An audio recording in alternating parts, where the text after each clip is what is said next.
Halloween is the one night of the year where being scared is supposed to be good fun. However, amid all the harmless activities like trick-or-treating, sometimes genuinely frightening and disturbing things can happen. This includes some horrific murders and unexplained disappearances, which are far more terrifying than any haunted houses or corn mazes. These are 8 unsolved mysteries and disappearances that happened on Halloween.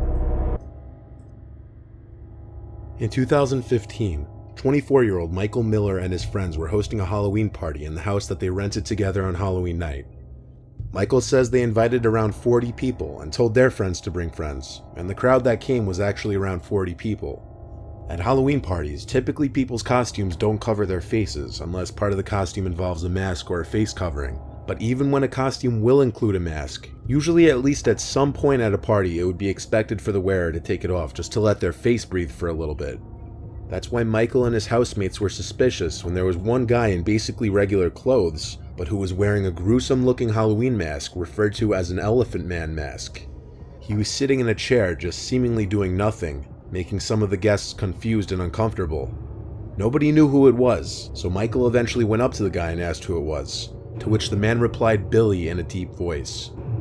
Michael said he didn't know any Billy, and asked him to remove his mask for a second. The man refused, so Michael asked the man to leave, and he did. At this same party, 2 girls fell unconscious, likely to being slipped Rufalin, and that man was suspected to be the culprit. Even more, that same Saturday night, 2 neighboring houses were broken into and robbed. That masked man was never identified, and while it's not 100% certain that he was responsible for slipping something in anybody's drinks or for the nearby break-ins, it would be a fairly safe assumption. Cindy Song was a 21-year-old South Korean student attending Penn State University. In 2001, she dressed up in a bunny costume and attended a Halloween party at a nightclub near the college. She stayed at the club until around 2 a.m., then left for her friend's apartment where she spent the next few hours hanging out with her friends. She was then dropped off at her apartment at 4 a.m., and this was the last anybody ever saw of her. After Cindy was reported missing, a search of her apartment yielded no signs of a struggle or foul play. Police knew she had made it inside because her fake eyelashes and the backpack that she'd worn to the party were found inside the apartment, as well as her cell phone. The only things missing were her purse and wallet, suggesting that she'd possibly went out again. Her credit card showed no activity after her disappearance, and neither the authorities nor her family believed that she vanished willingly. However, after her disappearance, a witness reported seeing a man resembling Cindy in the Chinatown district of Philadelphia. She was inside a vehicle with an unidentified male and appeared to be crying for help. In 2003, a man named Hugo Marcus Selinsky was arrested after the remains of 5 people were found buried in his backyard. Selinsky told police that he and another man, Michael Kurkowski Jr., abducted Cindy off the street and kept her imprisoned in his walk-in safe until she perished, and then buried her on the property. However, none of the remains discovered could be identified as Cindy, and the only person who could confirm this was Kurkowski, but his body was one of the many buried on Selinsky's land. The case remains open to this day, and no evidence exists to link Selinsky. On Halloween night in 2002, 21-year-old University of Minnesota student Chris Jenkins and some of his friends visited a keg party before going to a place called the Lone Tree Bar and Grill. The bar was in downtown Minneapolis, where Chris was attending school. The group arrived around 10:30 p.m., but around an hour and a half later, Chris was removed from the bar by security for reportedly being too drunk, and he was banned from returning. Chris was left out in the cold. It was as low as 20 degrees Fahrenheit that night, and he was only wearing his costume, which consisted of Native American attire, and he was without his wallet, cell phone, or keys. From this point, he vanished without a trace. The area around the bar he was kicked out from was not considered safe, with a very high crime rate, and it was definitely not an ideal place to be roaming around at night alone and intoxicated. When no word was heard from Chris, his family hired a private investigator who was later told by witnesses that on that same night that Chris went missing, a large group of men attacked a lone person, presumed to be some kind of gang initiation, just across the street from the bar where Chris was last seen. If that wasn't enough concerning news for the family, 2 scent tracking dogs on separate days picked up Chris's trail on the sidewalk where the attack was alleged to have taken place and followed it to the same spot inside the parking garage next door, where a few drops of blood and a single red feather were found, a feather that clearly belonged to the costume Chris was wearing. Strangely, that's where the trail ended. Chris wasn't found until 4 months later, when his body was found floating in the Mississippi River, a victim of what was originally believed to be either a suicide or an accidental drowning, but further investigation caused the medical examiner to change the official cause of death from accidental drowning to homicide. This one was sent to me back in 2015. In 2007, a 12-year-old boy named Bradley was trick-or-treating with a group of friends in Colorado. The boys who were with Bradley early on in the night said that they were just going along with their trick-or-treating when one of the boys picked up on the fact that Bradley was missing. They retraced their steps in an attempt to find him and disturbingly found his cowboy hat sitting by the curb. Bradley was dressed in a homemade cowboy costume that day. A little ways up the road, Bradley's bag of candy was found as well, spilled out onto the street, almost leaving a trail. That was the last of Bradley's possessions that were found by the boys that night. It's unknown how Bradley disappeared without anyone noticing, but the most likely explanation would have to be that Bradley at some point wandered off on his own, leaving him vulnerable to predators on their favorite night of the year.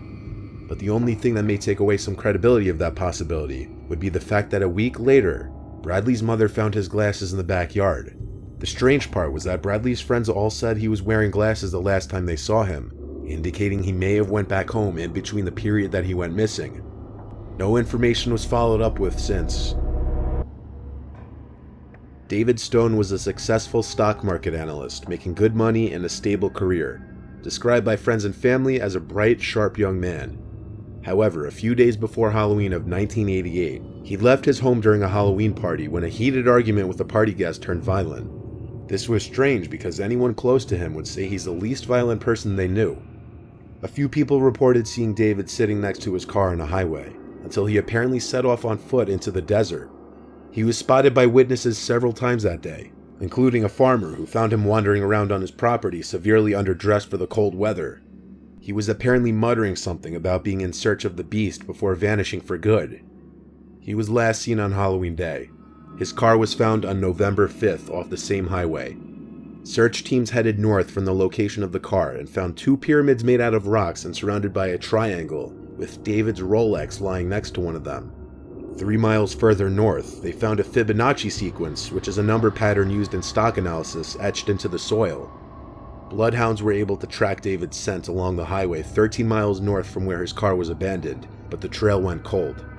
His family found a riddle-like note inside his vehicle that read, "They think the word is in the safe. 6 knives in Rob's room. Use buy your tea and use take your chances, Halloween." Use buy your teas and take your chances is a play on an old saying about stocks and gambling, and in the New Age movement, having 6 knives in your house would mean a regretful yet necessary rite of passage. 2 hikers found David Stone's remains in the desert in 1992, 4 years after he went missing. Despite having no idea what caused his erratic behavior or how and why he died, there was no sign of any foul play. In 1981, a Manhattan couple named Ronald Sisman and Elizabeth Platzman were murdered in their Greenwich Village apartment in the late hours of the night. The two were brutally beaten before being shot in the head, and the apartment was completely ransacked. Sisman, the boyfriend, was allegedly involved in drugs, so it was initially thought that that may have been a possible motive for the killings. However, the case took a bizarre turn when a prison informant claimed that one of his fellow inmates had somehow predicted the crimes weeks before it actually happened. That inmate was the son of Sam killer David Berkowitz, an American serial killer who pleaded guilty to 8 shootings that began in New York in 1976. There's even speculation that Berkowitz was involved with a satanic cult and didn't commit all those murders on his own. According to the informant, Berkowitz told him that his alleged cult was planning to break into an apartment in Greenwich Village on Halloween night and perform a ritual murder by shooting a couple in the head before ransacking the place to remove incriminating evidence. This description matched exactly what went down in their apartment. When questioned, Berkowitz claimed that Ronald Sisman possessed snuff footage of one of the Son of Sam shootings and was planning to hand it over to the authorities to avoid some drug charges. But to this day, no evidence was found to support Berkowitz's claims. Therefore, no one knows if the murders of Ronald and Elizabeth had anything to do with the Son of Sam case. It was Halloween night of 1996 when 40-year-old Veronica Safransky of Argyle, Minnesota went missing. Veronica attended a Halloween costume party with a friend at Mick's Bar and Grill in Warren, Minnesota a few nights before Halloween. Veronica's friend was unable to locate her inside the bar around midnight. However, witnesses told authorities that Veronica was seen with a man named Kevin Skirvin leaving the bar together. They left the venue in his black pickup truck with Oregon license plates. This was the last moment Veronica was seen. She was reported as a missing person later the next day, and later that year, a belt believed to be part of her costume was found along a country road not far away. An extensive search of the area didn't yield any evidence as to where she could be. Kevin Skirvin, the man she was seen leaving the bar with, had a history of sexual assault convictions, and he admitted to departing Mick's Bar and Grill with Veronica, but claimed that he did not know what happened to her afterwards. He had never been charged in connection with her disappearance. Authorities have said that there are many wooded areas in Marshall County where Veronica's remains could be easily concealed. In fact, at the start of each hunting season, the sheriff asks local hunters to be on the lookout when traversing the wooded lands, as her body has still yet to be located. Her case remains unsolved. On Halloween in 1955, Marilyn DeMond took her 2-year-old son Stephen and 7-month-old daughter Pamela to a bakery in East Meadow, New York. While she was inside the bakery, Marilyn irresponsibly left Stephen and his sister, who was inside a carriage, to wait outside the front. When she left the bakery 10 minutes later, she was mortified to discover that both Stephen and the carriage were gone. Shortly thereafter, the carriage with Pamela still inside was discovered about 1.5 blocks away. However, Stephen was nowhere to be found. He has not been seen since. In many cases where infants are abducted, it's theorized that the perpetrator wanted a child of their own and decided to raise the missing infant under a new name. Over the years, DNA testing has been utilized in an attempt to determine if Stephen DeMond was ever given a new identity. At one point, investigators noticed that Stephen bore a resemblance to the infamous boy in the box, an unidentified child who was found murdered inside a cardboard box in Philadelphia in 1957. However, after DNA testing, all indications were that the boy in the box was not Stephen DeMond. In 2009, a Michigan man named John Barnes came forward, believing he might be Stephen, but some DNA testing also ruled this out. It's possible that an adult Stephen DeMond might be living another life somewhere under a different identity, unaware that he was once taken from his real family.